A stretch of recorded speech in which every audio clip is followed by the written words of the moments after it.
Well, thank you for your time, Jeff, and welcome to Action Reloaded. The first question I'm going to ask you is the one you've probably asked many times a day. So, how did you first discover Kempo, and what drew you to this martial art specifically? Yep, good question. I was attending the university in those years, and that's when I met Lou Angel, Hanchi Lou Angel, who's teaching Japanese Goju-Ryu. And so that was when I began my martial art training in 1978. And then when I graduated from college, he said, look, if you want to make martial arts your life, you should move to California and study Kempo from Ed Parker because he's really the best in the world. And back in the days of the early 60s, late 50s, there were very, very few martial arts schools in the United States. And so those very few guys, they all knew each other. And so Mr. Angel was able to write me a letter of recommendation to Ed Parker to switch over and to start studying Kempo. So I sold my car to pay for the moving van, and I went to stay with some friends out there. And a week later, after I arrived, was the big Ed Parker International Karate Championships, the IKC. So I thought, great, that'd be the great place to meet him. So I had my letter of recommendation. I went down to Long Beach, California in the summer of 1983. I found Ed Parker. I bowed to him and handed him this letter. And he was so thrilled to hear from his old friend, Lou Angel. He gave me his personal home phone number. He said, give me a couple of weeks to get done with this and call me and I'll get you started. And that was so I moved to California to study Kempo, and I got to Ed Parker because of Lou Angel. That's amazing. So, it was just sort of like pay it forward, wasn't it? Yeah, very much. No, I've been really, really incredibly fortunate to be able to train with two of the best martial artists in the world of our lifetimes. Both of them have transitioned to the other side now, of course. But it was my great fortune to be able to be exposed to both of those gentlemen. What would set Kempo apart from other martial art styles, like in terms of like techniques, principles, and philosophies? Yep, great question, gigantic answer. So hold on. But it's a completely unique system of all systems of martial arts in the world today and probably for many days to come. And that is because it's based strictly on science and physics and principles and application. And it holds respect where it's due for tradition, very, very much so. But you only take forward what is applicable today. So that was the motive of Ed Parker. And so he was the one that took these ancient fighting Chinese techniques and broke them down and redeveloped them in their physics and their principles and their application. And then began what later became known as American Kempo, which was the Americanization of the ancient art of Kempo. Is a Japanese word. Chuan Fa is the Chinese word for Kenpo. So it started in China long, long before Japanese martial arts, and moved from China somewhere around 1,200 years ago to Okinawa first. And that was because the tea trade came from China to Japan. And so came the families with money, and so came their bodyguards. And that's how martial arts made it from China to Japan, starting in Okinawa and then moved through. From Japan, it then went to Hawaii, which is where Ed Parker started to learn it. And then in 1954, he was the one that brought it from Hawaii to the mainland United States. So it's made quite the journey, hasn't it? From Yes, the yes. depths of Asia over to the Western culture. Right, right. Big transition. But see, in my opinion, this is why when I refer to Ed Parker, I call him the Einstein of martial arts, because he was the one who was so brilliant that he could figure out how to, when a whole group of people look at something, but there's one person that sees something that no one else sees, That's what makes them brilliant. That's what makes them a genius. And that's what he did. Now, we have taken it further with this fifth evolution of Kempo, we call Kempo 5.0. Yes, that's true. And we've taken the physics and the principles even further, but we did not create them because he was the creator of that kind of thinking. That's why he deserves the credit of being the true innovator of American Kempo, of Kempo, and that's who we look to for Kempo 5.0, of course. So would you say that the martial art of Kempo would be very effective and practical in terms of self-defense? Yes, I think this is that the part that makes it stand alone on its own is because of its origin of the science and physics of motion and the geometry of impact. That's what makes it so applicable. Now, we are the ones that took that, and we're the ones that brought Kempo to the ground. So we took those very same principles and concepts that he used brilliantly for stand-up defense, and we're the ones that then learned Brazilian Jiu-Jitsu, MMA, and incorporated that into the system. So there really was no ground fighting in Kempo before we did what we did. But it was also, and this is really important, the mandate directly from Ed Parker that Kempo should continue to evolve and change so it won't become obsolete. That was his mandate to all of his black belts. So we took that seriously and understood that once the Gracie family in 91 came to the United States and then the Machado family, that just turned the whole martial art world upside down. You would be hard pressed to find somebody more grateful for that, for the Gracie and Machado family to do what they did than me or us, my group, because that's the catalyst that caused us to evolve and change the art, which now we have franchise schools in 21 countries, and we're the largest Kempo organization in history. And it's because of the evolution. How would you say that the Kempo has evolved and adapted like over time within the martial arts community? Each one of the Ed Parker black belts had access to him and the brilliance of who he was. Then it's up to us to take it forward. So different black belts have had different versions, if you will, different emphasis of different areas of Kempo. We are really the only ones that decided to make Kempo work on the ground, which has made us very, very unique. That's the good news. The bad news is, in order for us to be successful at that, we had to change the art of Kempo a lot. Not a little bit, but a lot. You had to open your mind and open your spirit to be able to receive this information and actually to be able to do something with it. So in doing that, we became sort of this weird group of Kempo guys that went in a crazy direction. And the crazy thing to me is nobody else did it. So I'm sitting there wondering why no one else took the Ed Parker famous quotes and took them seriously and went forward with evolving and changing the art. Now, the truth is it took us well over 10 years to develop the art to be able to be used on the ground and to be used effectively. So this was no day at the beach. This was many, many years of a lot of hard work. And many of my students who already were wrestlers and grapplers and jiu-jitsu guys, they embraced it. I had to learn it. And then we worked together as a team to create the solutions for how to do your Kempo on your back. Then as the years went on, now that was 2005 when we switched over to Kempo 5.0. And we've continued to evolve since then. And in that journey, many other Kempo guys who left Kempo because there was no ground system, who went into jiu-jitsu, have left there and come back to Kempo because of what we've done.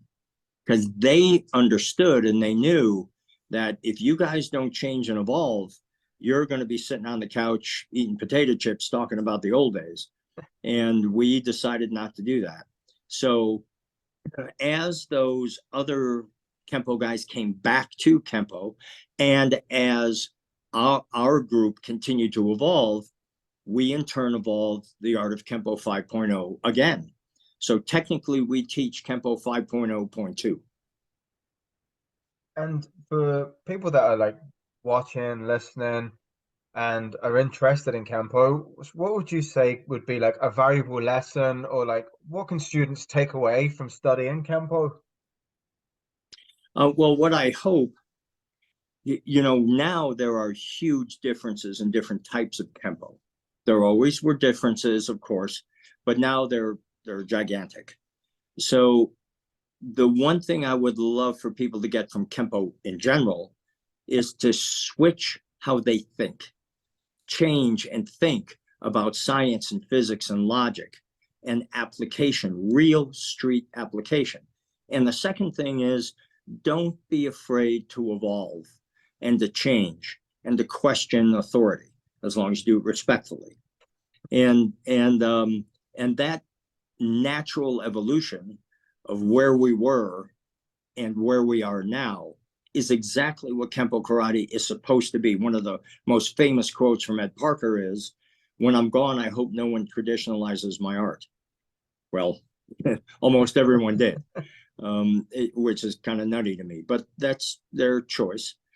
When we first changed over in 2005, as you can imagine, I took a lot of heat from everybody around the world. But I just kept saying, we got to figure this out, guys. We have got to do this. Otherwise, Kempo is just going to drop like a rock and everybody else is going to be doing great. And we're going to be sitting there holding the bag. So we decided to go it on alone. And then in a fairly short time, a few years, we finally started getting the respect from the rest of the Kempo community and the rest of the martial art community. And it's been a meteoric rise up ever since then. That's amazing, isn't it? The way It is.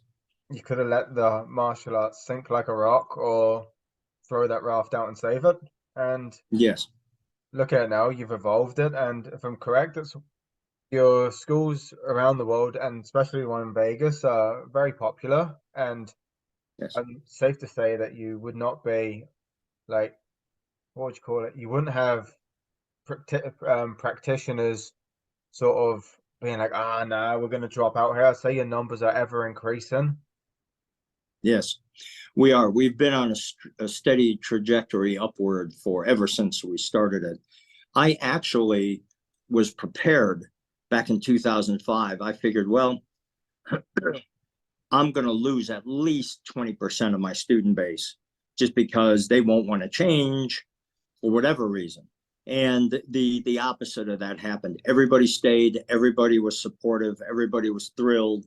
And then we've just grown from there because, and I think the reason why is because it's so incredibly obvious that we need to adapt and change and grow, or else we're going to become obsolete, as Ed Parker pointed out. Another famous quote from him, which fits right here quite well, is, "The ignorant refuse to study and the intelligent never stop." A real martial artist pursues change. He's not afraid of it. So, I agree with that completely. And that's all we did, was continue to evolve and change and grow. And where a lot of, look at it this way. Let's say a 17-year-old kid goes into a Kempo karate school and goes, "Wow, this stuff is great. How do you guys fight in the ground?" And they go, "Well, we don't do that." And they'll say, "Okay, thank you. Goodbye." Yeah. They're if you're not fighting on the ground, they're not going to stay there. So now the discussion we can have is whether you think our groundwork in Kempo is any good or not, or any of that. That's great. We can have that conversation. The one that we just can't have is whether we should or should not be fighting on the ground. The answer is yes, we absolutely need to be doing that. And I hope other people follow suit. Of course, they're welcome to come over and join us if they wish, but a lot of people just can't bring themselves to do that for whatever reason. Once again, is beyond my intellect. But I do hope that the rest of the Kempo world does jump on and continue to do the mandate from Ed Parker to evolve and change and grow. And you've been doing Campo for many, many years. Can you share any memorable experiences or moments from either teaching or training that have had like a lasting impact on you? Oh man, that's a long list. The answer is yes. This is my 45th year of Kempo. So, the best day, you can probably imagine what it was like being on the movie set of The Perfect Weapon. Ed Parker was alive. He was with me every day and night. When we were doing fight scenes, it'd be 3, 4, 5 o'clock in the morning. He'd be right there at my side. We became very, very close. I choreographed, or he and I both choreographed the fight scenes for the movies. So what I would do is I would take my pad of paper, and go over to his house and just sketch and make notes. And as the script was written and developed, I would say, okay, here's the environment. It's an apartment, or it's a gym, or it's a street, or it's a whatever. And what would you like in the environment so that we could use to show our tempo? So we were actually in control of all of that. And then I got final edit and sound check from Paramount. Now, if you think about that, that's nuts, because not only do they not give that to any actor, this was my first movie. So the fact that a company as big as Paramount would surrender that right to me was completely unheard of. But let's be clear, the reason they did that is because they knew I'm really the only one that knew what this stuff was supposed to look like.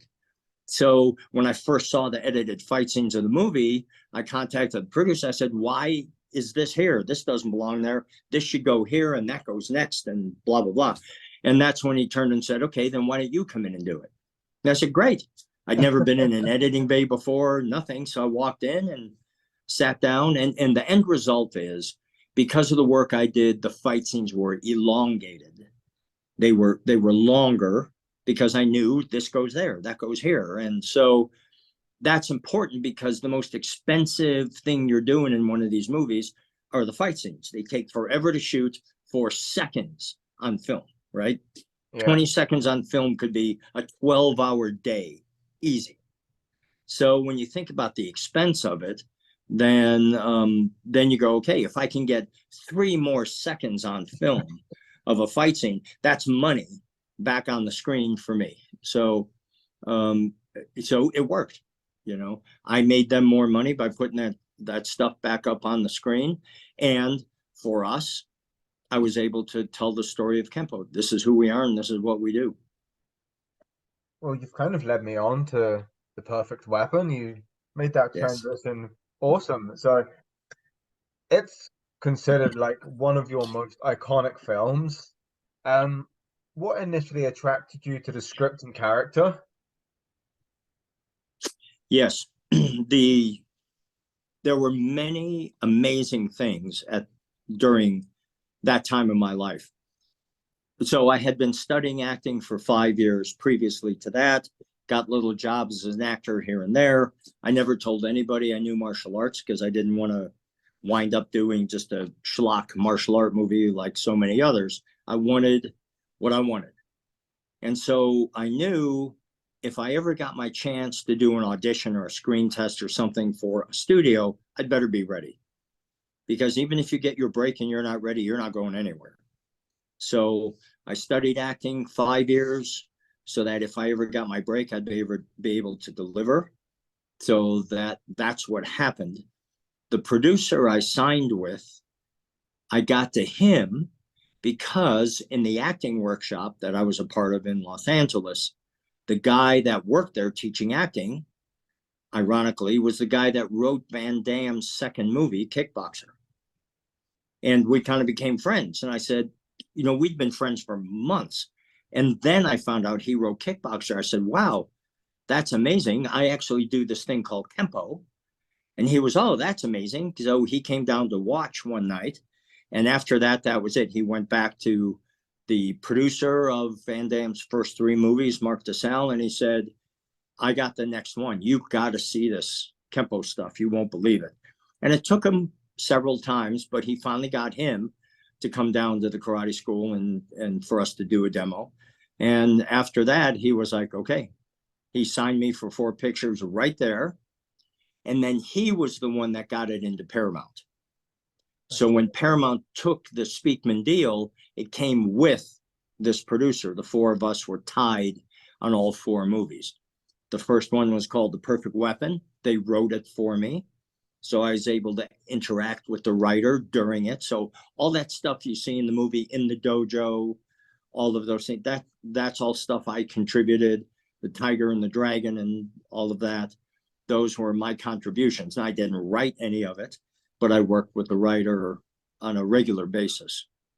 And then when it came to the fight scenes, they were able to give us complete control of that, which I'm not even sure today how that happened, but it did happen. And then that was the beginning. And the problem, and then you would think, okay, Paramount did The Perfect Weapon, the first of 4 movies. What the heck happened to the other 3? And that's a sad story because they had such a problematic time working with the producer that I was tied to. They never wanted to do another movie with him. Oh, so that meant they were just going to put me on a shelf and let my time elapse, and then it was over. And that's exactly what happened. Now I had an option with him. He had an option with me to do those 3 movies outside of Paramount if they didn't take the next movies, which they didn't. So now I'm legally tied to him, and that's how I got some of the other movies done. But as I'm sure you noticed, as everybody else did, the quality of the movies was nowhere near Perfect Weapon. That's why that's the one that stands out. We had all the money you would want. When you're working for a studio, it's a radically different experience than when you're working for an independent film company. So when you have all that money, it buys you time, cameras, crew, lighting, all the stuff that comes with the money.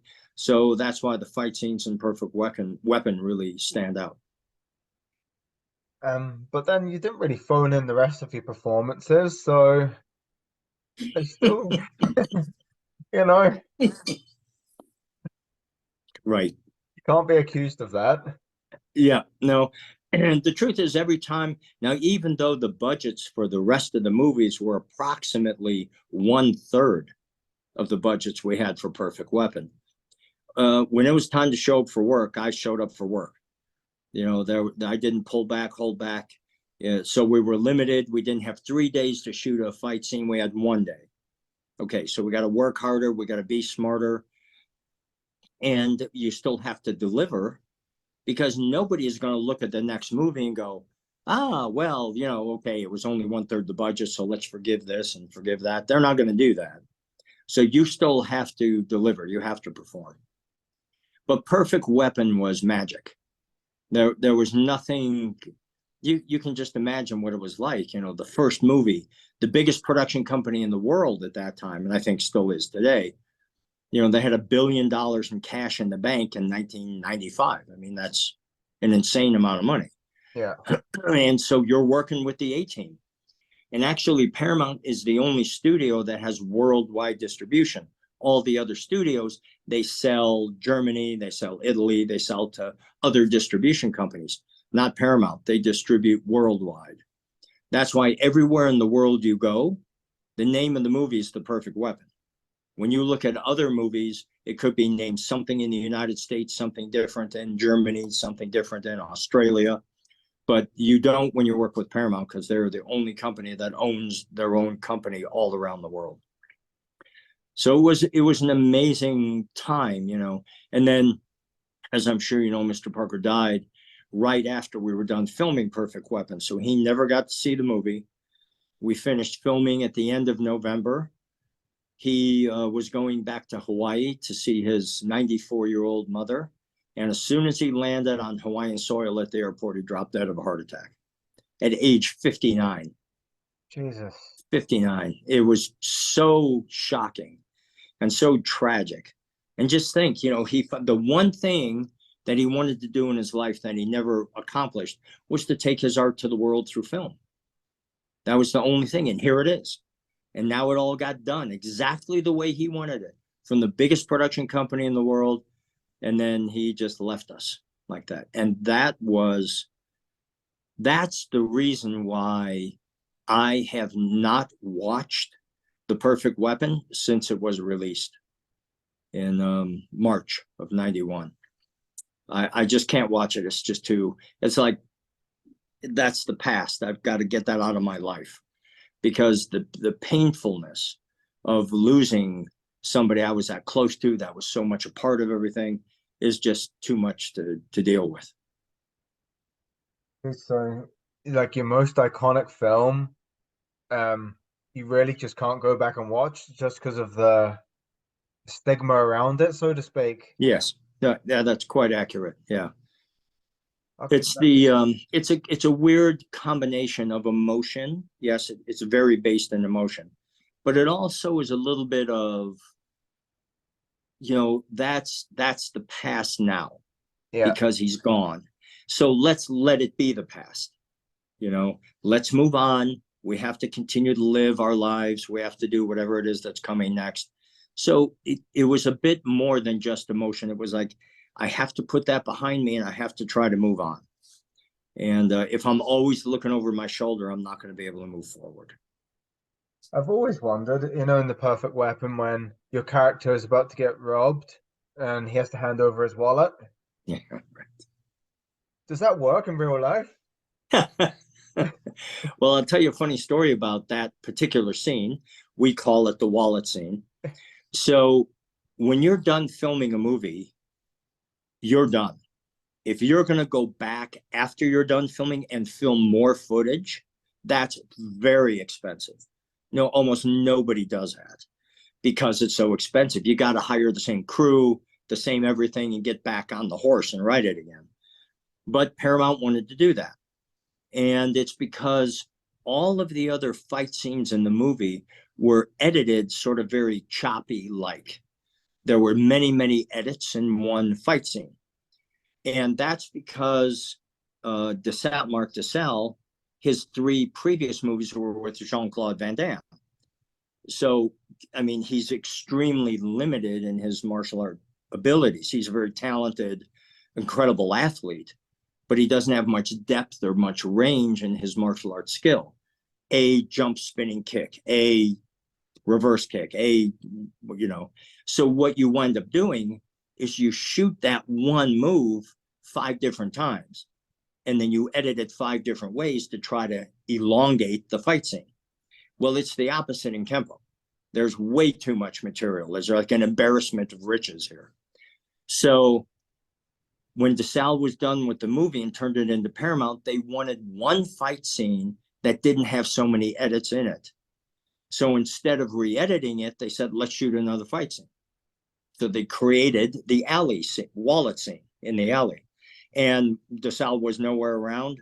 We shot it ourselves. I edited it myself. And it's so interesting you brought that up, because what I have learned over the years is martial artists like that scene in the movie the best, as opposed to the scene that's in the Taekwondo gym, which is the big set piece fight scene, right? It's this huge thing. That took us 3 days, by the way, to film that.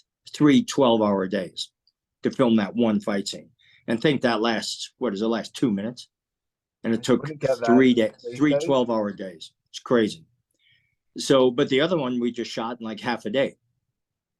So when you just talk to the public, they usually like that Taekwondo fight scene the best in the gym. But when you talk to martial artists, they like the wallet fight scene because it was more realistic. It was just real quick, one hit, two, turn around, turn, bam, bam, bam, and it was done. And that's going to be a much more realistic portrayal of what happens in the street. You're not going to have this long project. You kick somebody in the head and they turn around, they come back, and again, kick them in the head and they come back. They're not going to come back. So, but that was a real interesting. It was shocking for me when I got the call from Paramount that they wanted to add a fight scene. I mean, I would never have thought that because nobody does that. But it's so funny that you brought up that particular scene. It would. Yeah, I was gonna say it would be one of my favorite scenes from the movie. It's just short and sweet, but it's so Yep. brutal at the same time. You're like, oh shit, would that work? Would that work? Yeah. Yeah. And he Tempo breaks is an it. extremely practical street art, and it lost that standing after the Gracie family came here in 1991. and brought their type of Brazilian jiu-jitsu, which morphed into this thing we have that's called MMA today. And if you don't know how to fight on the ground, it doesn't matter how good you are stand-up fighter, because the one thing that all those MMA jiu-jitsu guys know is eventually they'll get you on the ground. And once they get you down there, if you don't know what you're doing, it's over. So you'd better know what you're doing once you get down there. Now, a lot of Kempo guys who don't do what we did, they say, oh, they would never get me to the ground. I poke them in the eye, you know. Okay, maybe, probably not. But that's the wrong conversation. The conversation you want to have is, if we go to the ground, am I prepared? Yeah. And if the answer is no, then you'd better get ready. You've got to assume that you're going to the ground, especially this is 2023. How many people know jiu-jitsu and MMA today? It's an enormous amount. And if you're not ready for it, you're not going to have a good day.